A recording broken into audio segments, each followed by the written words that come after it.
ఇలాంటి జగన్మోహన్ రెడ్డి గారికి ఒక సలహాదారుడు ఉన్నారు, సజ్జల రామకృష్ణారెడ్డి.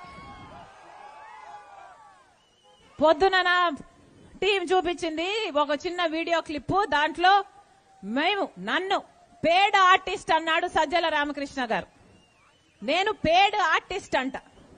రాజశేఖర రెడ్డి బిడ్డను పట్టుకొని పేడ్ ఆర్టిస్టు అని సజ్జల గారు అంటున్నారంటే ఇది ఇంగిత ముందే మాట్లాడుతున్నారా, లేకపోతే అధికార మదం ఏమైనా తలకెక్కిందా? ఏం మాట్లాడుతున్నారు? ఎవరి గురించి మాట్లాడుతున్నారు? ఎందుకు మాట్లాడుతున్నారు? మేమా పేడ్ ఆర్టిస్టు? మీరు మీ కొడుకు పేమెంట్ తీసుకొని కదా సోషల్ మీడియాలో నన్ను సునీతను నానా రకాలుగా హింసించింది, ఎన్ని రకాలుగా బెదిరించారు. తిట్టకుండా తిడుతూనే ఉన్నారు, అవమానిస్తూనే ఉన్నారు. ఆఖరికి నేను అసలు వైఎస్ షర్మిల రెడ్డినే కాదంట, రాజశేఖర రెడ్డి గారికి పుట్టనే లేదట, ఆఖరికి విజయమ్మను కూడా అవమానించిన వాడు ఈ సజ్జల. ఈయన కొడుకు సోషల్ మీడియాలో అంత ప్రభావితం చేయగలిగారు, అంతగా స్ప్రెడ్ చేశారు, అంతగా అవమానించారు.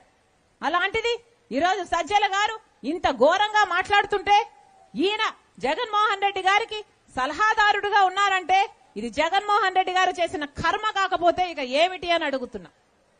సజ్జల గారికి చెప్తున్నా, నోరుంది కదా అని పారేసుకోకండి. ప్రజలు గమనిస్తున్నారు, బుద్ధి చెప్పాల్సినప్పుడు బుద్ధి చెప్తారు. అంతేకాదు మమ్మల్ని పేడ్ ఆర్టిస్ట్ అంటున్నారే, మీ ఇంట్లో ఆడవాళ్లు లేరా? మీ ఇంట్లో మేము కూడా పేడ్ ఆర్టిస్ట్లా? మీ ఆడవాళ్లు డబ్బులు తీసుకొని అన్ని చేస్తారా అని మేము అనగలం, కానీ మేము అలా అనం. ఎందుకంటే మాకు సంస్కారం ఉంది కాబట్టి.